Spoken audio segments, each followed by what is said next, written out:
So we're back on the SportsMax zone, and we're going to talk some track and field now because the Michael Johnson Grand Slam inaugural event is just weeks away. The National Stadium in Kingston set to host the first event. Michael Johnson set to be joining us on the show sometime soon, but someone equally important is with us at the moment. He's Don Lockerby. He's the venue director for the Michael Johnson Grand Slam Track and Field Series, and he is in the studio with us at the moment.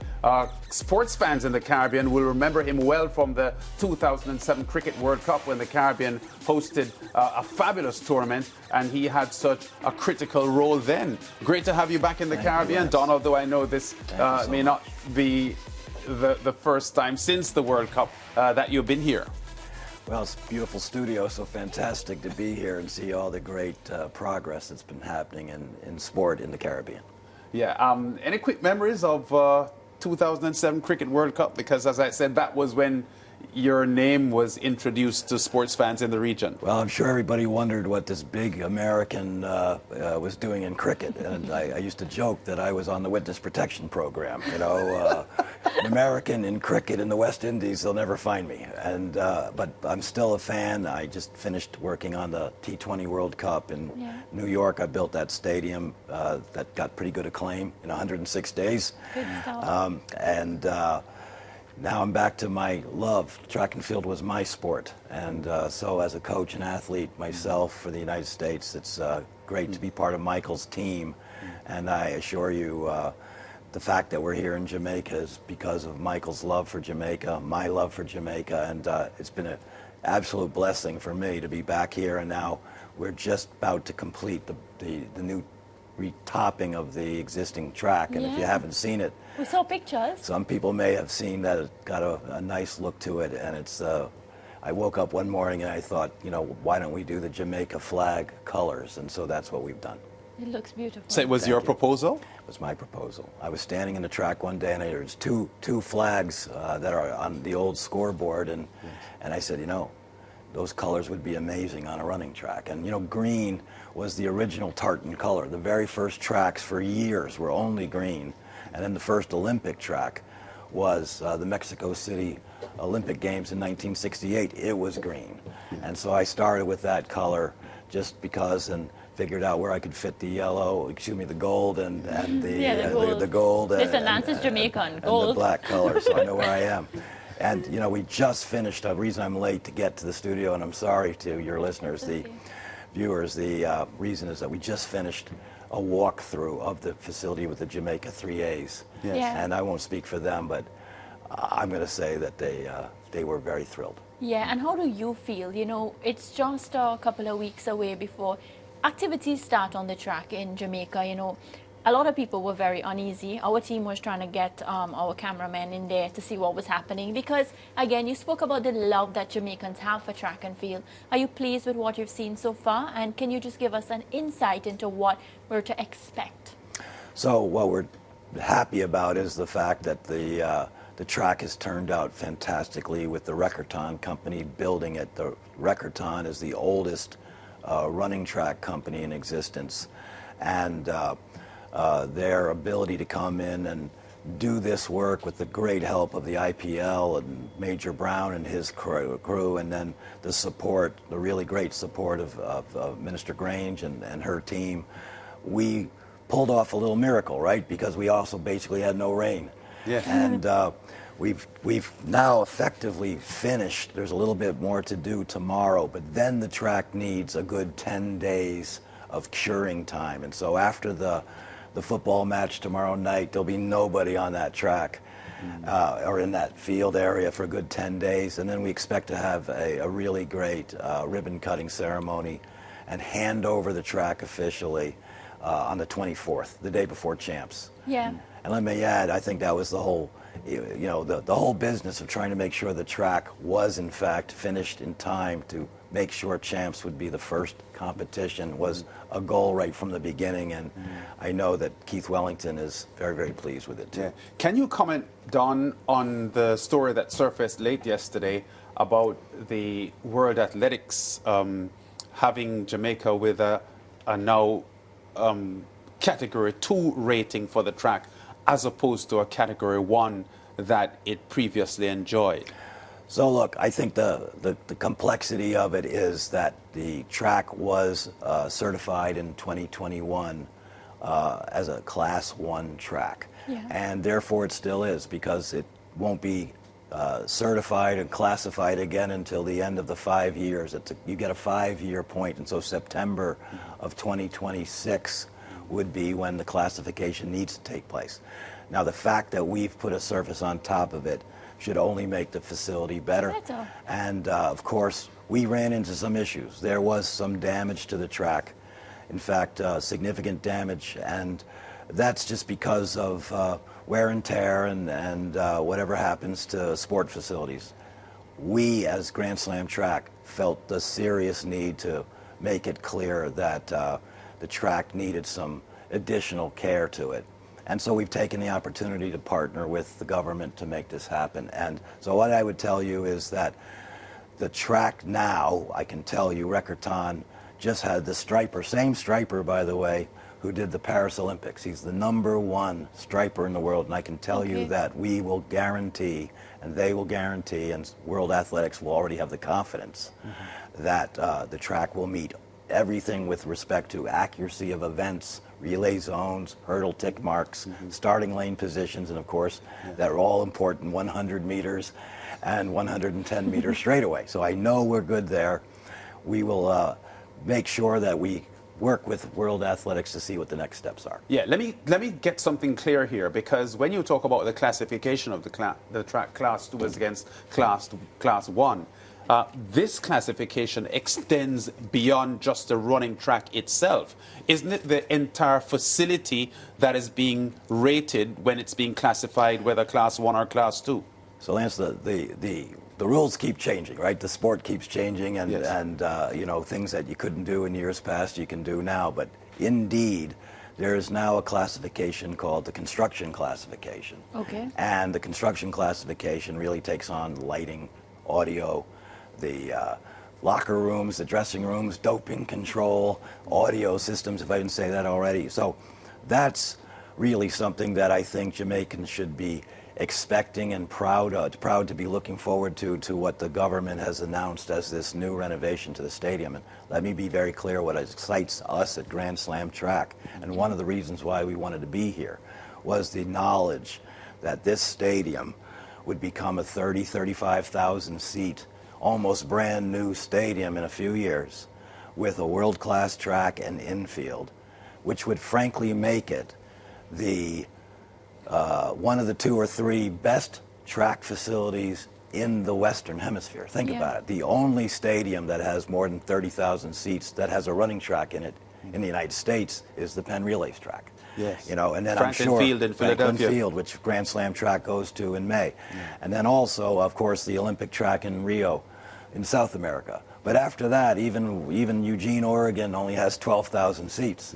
And so the fact of the matter is that by the time this plan, and I think what Jamaicans should be, you know, excited about, and the discussion really should be that this is just a first little fix-up to what's going to be a stadium that could be, or maybe we can predict, should be one of the 3 most important track and field facilities in the Western Hemisphere, and that frankly makes it one of the best track facilities in the world. I don't want to dwell too much on this, Don, but I am pursuing this because it has been so much on the lips of Jamaican sports fans in the past 24 hours. I'm looking at a World Athletics release here from some years ago that it said in 2019 World Athletics announced significant changes to the certification system procedures for track and field facilities, notably that all certificates issued before January the 1st, 2019 would expire by December 31, 2023.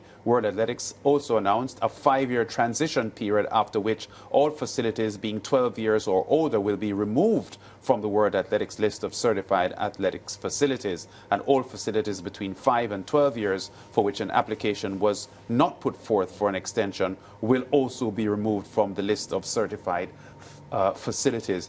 Does this information ring a bell for you? Is this anything that puts any more clarity on this story? It rings a bell, and I will tell you that I was personally in touch with World Athletics in the last few months as we were talking about, for example, colored relay zones, which we've added to the track. Yes. Is that something that would be permitted? And the answer was yes. Did they have any trouble with the colors that we picked? They told us no. Okay. What they did come back and say was that the whole classification system is changing.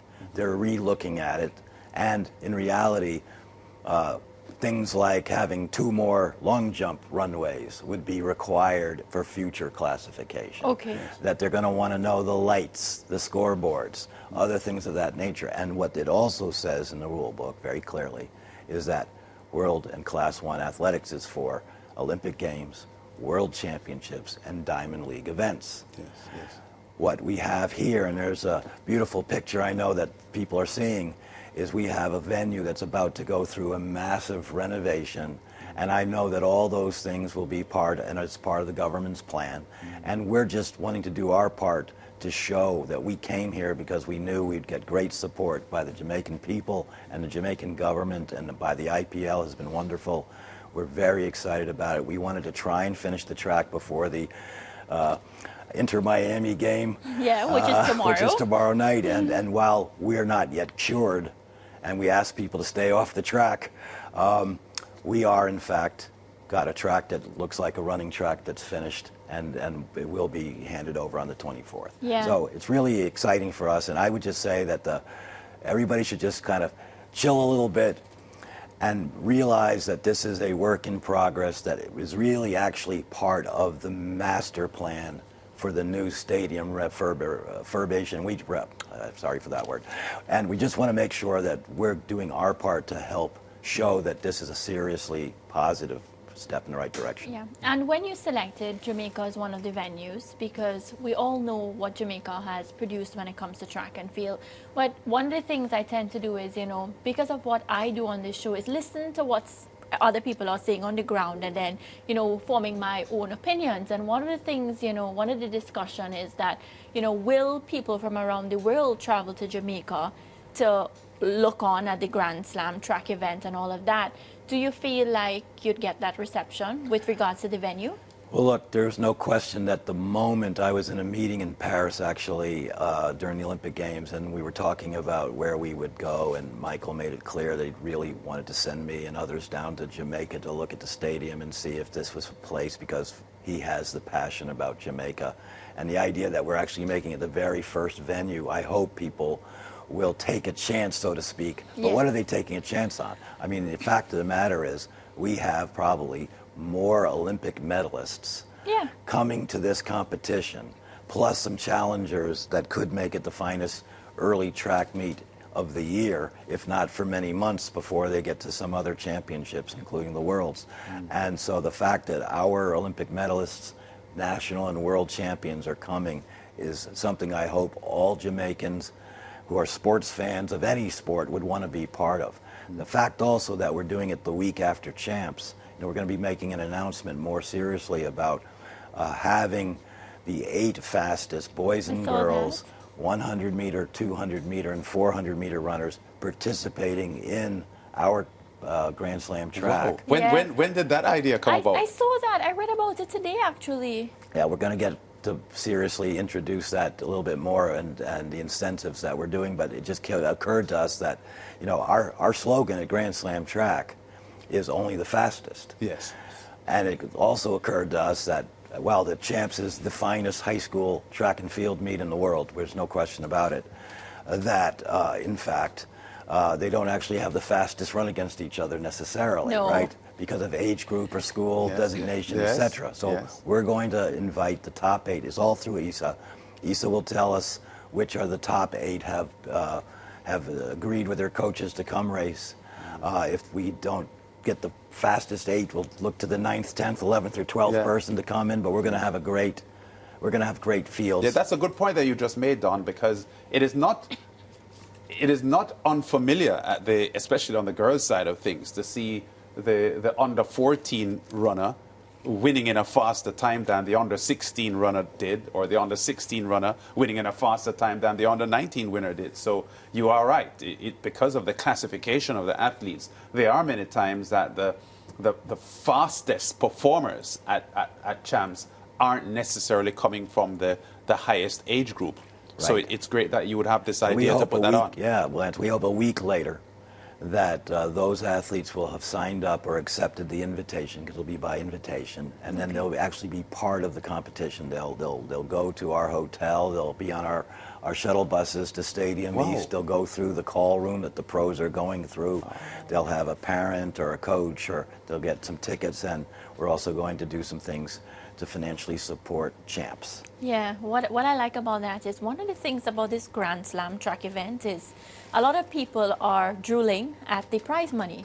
I mean, it's a cut above the rest. It's a massive incentive. That's correct. Right, when you look at it. So I'm excited for the youngsters as well. I hope that it will show, particularly these great talented kids here in Jamaica, that the professional life of a track athlete is growing just in time for them.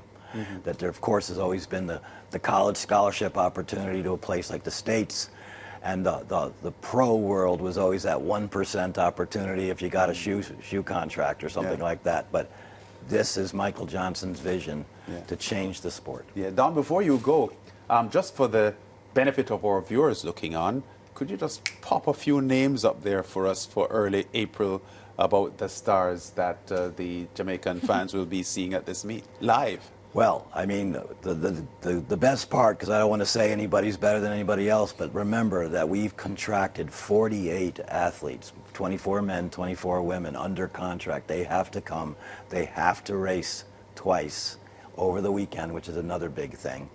And we also have some Jamaican stars come too. So I'll just let everybody, and I'm the venue guy, right? So I'm there just to make it all. But you know, Sydney McLaughlin, Lavroni, you know, and Melissa Jefferson, and Masai Russell, of course. Yeah. You know, it just gets better on the distance. Quincy Hall. Quincy Hall's coming in. Fred Curley, you know, Kenny Bendarek. You know, it's just a lot of great folks. And Alison Dos Santos. There you go, from Brazil. Yeah. And there's your Trini boy, Jareem Richards. Jareem, can't wait. Jareem the Dream. Yeah. So look, and you know, I'm excited to see Marco Arup, because he's a fantastic, you know, 800-meter runner, but he's going to run the 1500 or the mile too. And that's the thing. You have to pick 2 races to run per weekend.